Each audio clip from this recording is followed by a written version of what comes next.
தமிழ்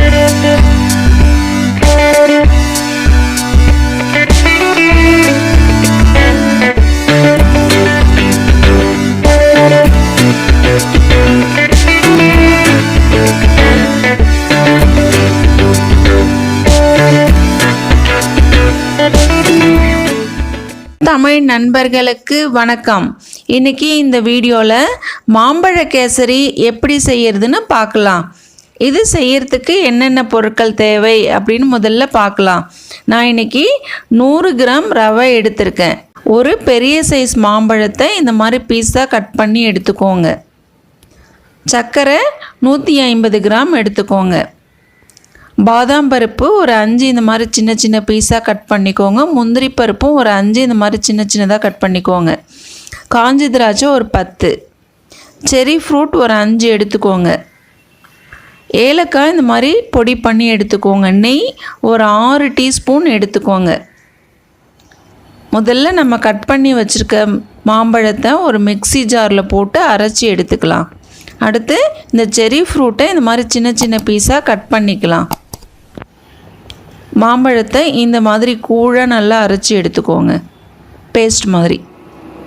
இப்போ ஒரு வாணலில் 1/2 டீஸ்பூன் நெய் விட்டுக்கலாம்.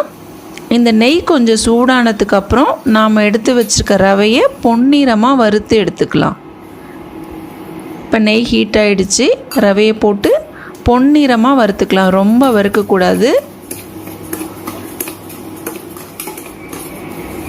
இந்த பதத்துக்கு வறுத்து எடுத்துக்கோங்க. இந்த ரவை கொஞ்சம் ஆறுனதுக்கப்புறம் வாணலில் ஒரு 2 ஸ்பூன் நெய் விட்டுக்கோங்க. இந்த நெய் கொஞ்சம் சூடானதுக்கு அப்புறமா நாம் எடுத்து வச்சுருக்க முந்திரி பருப்பு, பாதாம் பருப்பை இதில் பொன்னிறமாக வறுத்து எடுத்துக்கலாம்.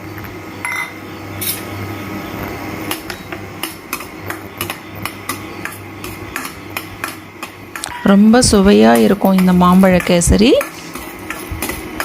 இப்போ பொன்னிறமாக வறுத்தாச்சு. முந்திரி பருப்பு கலர் மாறுது. இந்த டைமில் நாம் இதில் தண்ணி சேர்த்துக்கலாம்.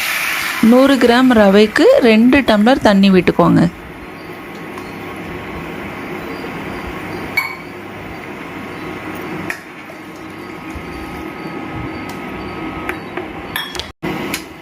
இப்போ இந்த தண்ணி கொஞ்சம் கொதி வரட்டும்.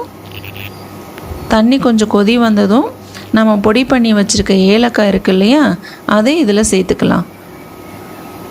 ஏலக்காய் பொடியை கொதி வந்ததுக்கப்புறம் போட்டால் போதும்.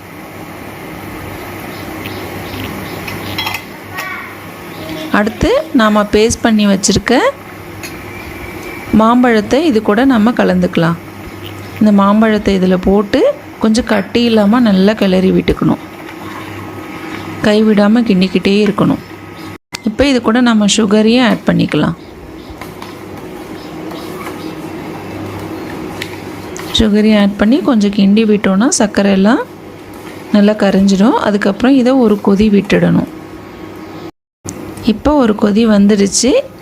நல்லா கொதி வந்ததுக்கப்புறம் நம்ம இதில் அந்த செரி ஃப்ரூட் ஆட் பண்ணிவிட்டு நாம் எடுத்து வச்சுருக்க ரவையும் இது கூடவே ஆட் பண்ணிடலாம். ரவையை கொஞ்சம் கொஞ்சமாக போட்டு கிண்டிக்கிட்டே இருக்கணும். ஒரே இடத்துல அது தங்கிடாமல் பார்த்துக்கணும்.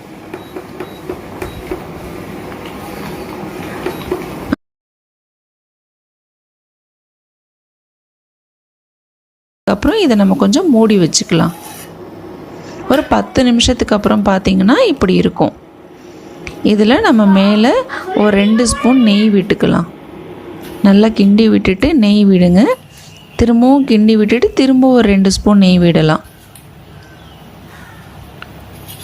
அவ்வளோதான். இப்போ மாம்பழ கேசரி ரெடி. இப்போ இதை வேறு ஒரு பாத்திரத்துக்கு மாற்றிடலாம். நீங்களும் செஞ்சு பாருங்கள். வேறு ஒரு ரெசிபியோட அடுத்த வீடியோவில் நான் உங்களை